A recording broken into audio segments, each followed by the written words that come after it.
TSPSC paper leakage SIT ద్వారా పూర్తిగా బయటపడదని TPCC chief Revanth Reddy ఆరోపించారు. సిట్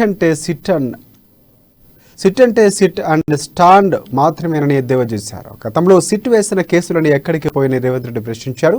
పేపర్ లీకేజీ అంశం ప్రవీణ్ రాజశేఖర్కే పరిమితం కాదని చైర్మన్, సెక్రటరియట్ శంకర్ లక్ష్మిని కూడా బాధ్యులుగా చేర్చాలని డిమాండ్ చేశారు. ఆయన ఓనర్, చైర్మన్, సెక్రటరీలు అయితే కాపలాదారులు శంకర్ లక్ష్మి, ప్రవీణ్ రాజశేఖర్ పనివాళ్లు మాత్రమేనని తెలిపారు.